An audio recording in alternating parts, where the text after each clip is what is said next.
When the economy collapsed in 1929, when banks failed overnight and bread lines stretched around city blocks, the families that survived didn't do it with money. Money was worthless, jobs were gone, savings had evaporated. The families that made it through planted specific crops that their parents and grandparents had grown for generations. Crops that most modern gardeners have completely forgotten exist. Here's what nobody tells you about the Great Depression.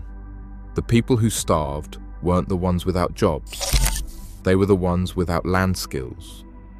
The ones who had disconnected from the food knowledge that kept families alive for centuries. Meanwhile, rural families and immigrant communities who remembered the old ways kept eating. Not because they were lucky, because they knew exactly what to plant when everything else failed.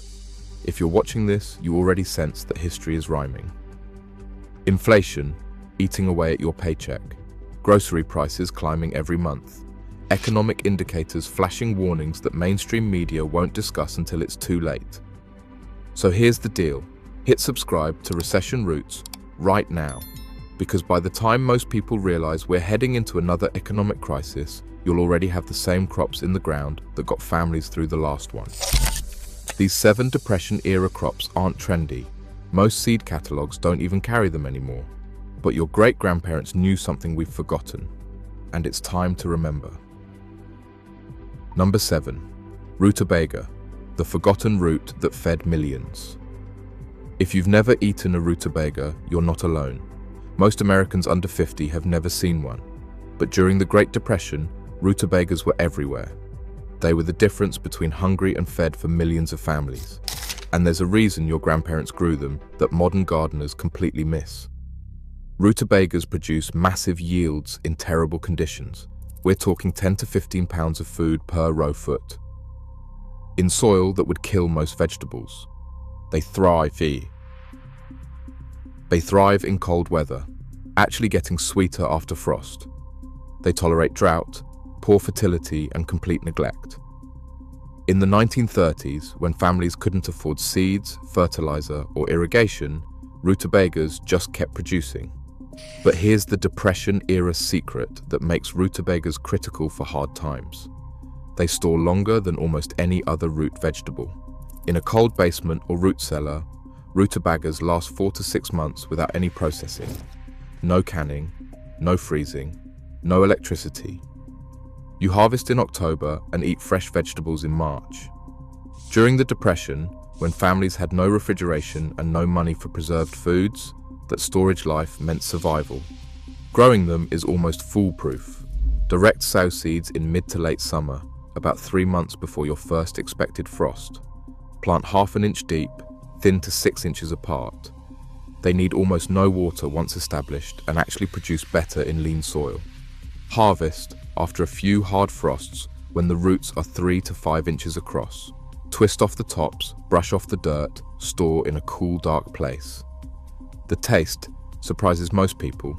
Slightly sweet, earthy, like a cross between a turnip and a cabbage, but milder than both. Roast them, mash them, add them to soups and stews. Depression-era families would grate them raw into slaws to stretch meals further. One rutabaga feeds a family of 4 as a side dish. Your great-grandparents didn't grow them because they loved the taste. They grew them because rutabagas kept their children alive through winters when nothing else was available. That math hasn't changed. Number 6. Scarlet runner beans. The protein crop that doubled as currency. Most people today grow green beans or kidney beans, but during the Great Depression, scarlet runner beans were the variety that serious families planted. And they did it for reasons that went far beyond just eating them. Scarlet runner beans are perennial in mild climates and come back from the roots year after year. In colder zones, they reseed so aggressively that you plant once and never buy seeds again. But here's what made them depression-proof. They produce both edible pods and dry beans from the same plant. Young pods taste like green beans, mature seeds dry down into protein-rich legumes that store for years. One crop, 2 food sources, 0 waste.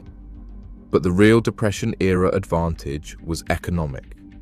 Scarlet runner beans have stunning red flowers that bloom all summer. During the 1930s, families grew them on their front porches and fences, then sold or traded the flowers to neighbors who couldn't afford ornamental plants. The beans fed the family, the flowers generated income or barter goods. That's the kind of dual-purpose thinking that gets you through hard times. Growing them takes almost no effort. Plant seeds after last frost, 1 inch deep, along any vertical structure. A fence, a trellis, even strings hanging from a porch roof. They climb 15 to 20 feet in a single season and produce continuously for months. Harvest young pods at 6 inches for fresh eating. Let remaining pods dry on the vine until they rattle. Shell out the dried beans and store in sealed containers. They're speckled purple and pink with a rich, meaty flavor. Seed saving is automatic. The dried beans you store are the seeds you plant. Keep back a handful each year and you're set forever. Scarlet runner seeds stay viable for 3 to 4 years, stored cool and dry. Depression-era families didn't have the luxury of growing crops that only did one thing. Scarlet runners gave them fresh vegetables, dried protein, beautiful flowers for trade, and free seeds for next year. All from one planting. Number 5. Mangel wurzels. The survival beet that history erased. This is the crop that perfectly illustrates how much food knowledge we've lost. 100 years ago, every small farm in America grew Mangel wurzels. They were considered essential for survival. Today, most people have never heard the name. That's not an accident. It's a tragedy. Mangel wurzels are a type of beet bred specifically for size and storage. Not the small, sweet beets you see at farmers markets. These are massive roots that grow 10 to 20 pounds each. One plant produces enough food to feed a family for a week. During the Depression, a single row of mangels could keep a family in calories for months. Here's what made them the ultimate hard times crop. Mangels grow in terrible soil. They were traditionally planted in fields too poor for other crops. They tolerate drought, frost, and complete neglect. And because they're so large, the yield per square foot is almost unmatched in the vegetable world. 100 square feet of mangels produces 500 to 800 pounds of food. The storage life borders on ridiculous. In a root cellar or cool basement, mangels last 6 to 8 months. Some families reported storing them successfully for over a year. No canning, no processing, no electricity required. But here's the forgotten detail that matters most. During the Depression, Mangel wurzels served double duty as livestock feed when hay and grain were too expensive. Families kept chickens, pigs, and dairy cows alive through winter on stored mangels.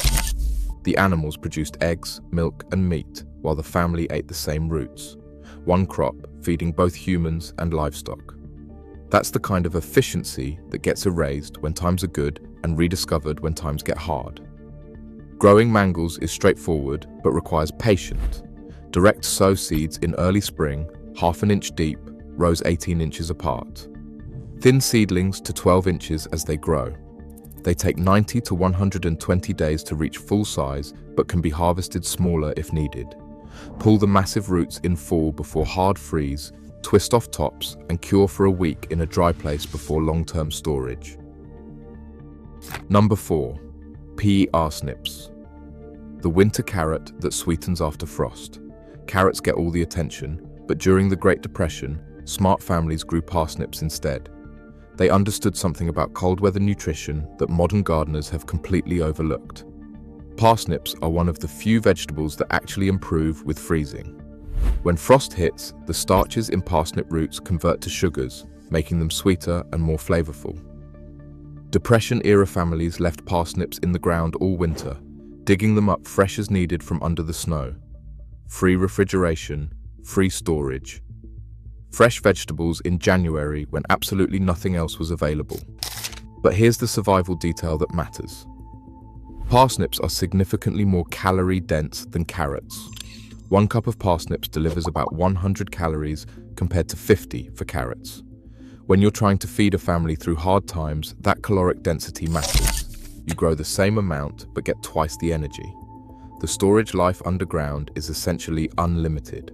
As long as the ground isn't frozen solid, parsnips stay fresh and continue sweetening. Families would mark their parsnip rows with tall stakes in fall, then dig fresh roots throughout winter whenever they needed them.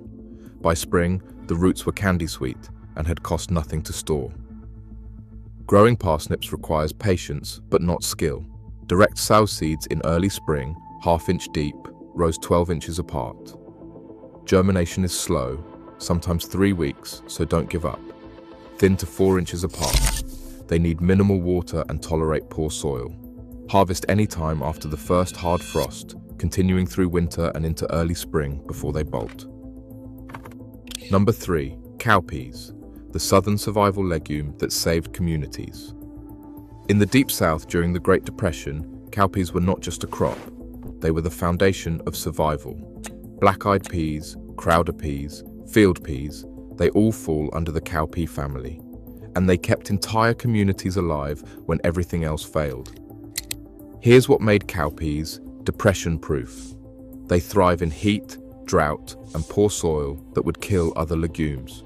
While northern crops struggled through Dust Bowl conditions, cowpeas kept producing. They are nitrogen-fixing, meaning they actually improve the soil while they grow, and they produce both fresh pods for immediate eating and dry peas for long-term storage. One crop, 2 food sources, better soil for next year. The yields in difficult conditions are remarkable. 100 feet of row produces 20 to 30 pounds of dried peas. That is enough protein to supplement a family's diet for months. And unlike many legumes, cowpeas tolerate the brutal combination of heat, humidity, and poor soil that characterizes much of the American South. Here's the Depression-era detail most people miss. Cowpea greens are edible too. The young leaves can be cooked like spinach, adding vitamins and variety when other greens were not available. During hard times, families ate the leaves, the young pods, and the dried peas. Nothing wasted. Every part of the plant contributed to survival. Growing cowpeas is effortless in warm climates. Plant seeds after soil warms in late spring, 1 inch deep, 3 inches apart. They tolerate drought once established and need no fertilizer. Harvest young pods at 4 to 6 inches for fresh eating. Let remaining pods dry on the vine until they rattle when shaken. Shell out the dried peas and store in sealed containers for years. Seed saving is automatic. The dried peas you eat are the seeds you plant. Number 2. Cabbage, the keeper that fermented into survival. Every Depression-era family grew cabbage, not because they loved the taste, but because cabbage solved the most critical problem of hard times. How do you eat vegetables in winter when you have no refrigeration, no money for canning supplies, and no electricity for freezing? The answer is fermentation. Sauerkraut, the fermented cabbage that German and Eastern European immigrants brought to America, became a survival staple during the Depression. It requires only cabbage and salt, no special equipment, no heat processing, no electricity. You pack shredded cabbage into a crock with salt, let beneficial bacteria do the work, and you have a probiotic-rich vegetable that lasts all winter. But here's what made cabbage specifically depression-proof. It stores fresh for months even before fermentation. A head of cabbage in a root cellar lasts 3 to 4 months with no processing at all. Late-season storage varieties can last 6 months. So cabbage gave families 2 preservation methods: fresh storage through fall and early winter, fermented storage through spring. The yields during the Depression were staggering. 1 cabbage plant produces a head weighing 5 to 15 pounds depending on variety. A row of 10 cabbages gives a family 50 to 100 pounds of food. That's enough sauerkraut to provide vitamin C and probiotics all winter long, preventing the nutritional deficiencies that plagued families eating only stored grains and roots. During the Depression, cabbage wasn't just food, it was medicine. Growing cabbage takes some attention but rewards heavily. Start seeds indoors, 6 weeks before last frost or direct sow after danger has passed. Transplant to 18 inches apart in rich soil. They're heavy feeders, so add compost if available. Harvest when heads are firm and solid. Making sauerkraut is absurdly simple. Shred cabbage, mix with 2% salt by weight, pack tightly into a clean container, weigh down to keep submerged, and wait 3 to 4 weeks. No canning required. The sauerkraut stays good in a cool place for 6 months or more. Number 1. Potatoes, the calorie foundation that prevented starvation. Nothing else comes close. During the Great Depression, potatoes were the single most important crop for American survival. They weren't glamorous, they weren't exciting, but families who grew potatoes ate and families who didn't went hungry. It's that simple. Here's the math that made potatoes essential. 100 square feet of potatoes produces 100 to 200 pounds of food. That's between 30,000 to 60,000 calories from a plot the size of a small bedroom. No other common garden crop matches that caloric yield in that space. During the Depression, when families needed raw calories to survive physical labor on empty stomachs, potatoes delivered. But potatoes offered something beyond calories that Depression-era families understood deeply. They're a complete enough food that people can survive on them alone for extended periods, not thrive, but survive. Potatoes contain protein, vitamin C, potassium, B vitamins, and fiber. Irish families survived for generations on primarily potato diets. During the American Depression, that same nutrition completeness kept families alive when variety was impossible. The storage life sealed the deal. Properly cured potatoes in a cool, dark root cellar last 4 to 6 months. Some storage varieties last 8 months or more. You harvest in September and eat fresh potatoes into April. No canning, no freezing, no processing beyond brushing off dirt and keeping them in the dark. Here's the Depression-era growing wisdom that's been largely forgotten.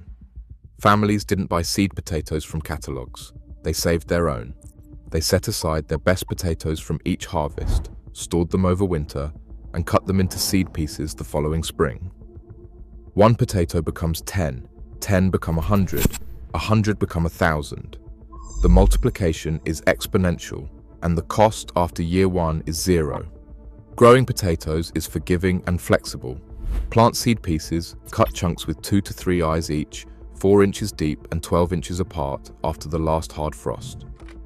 As plants grow, hill soil around the stems to encourage more tuber production. Harvest when plants flower and begin dying back. Cure in a dark place for 2 weeks before storage to toughen skins and extend shelf life.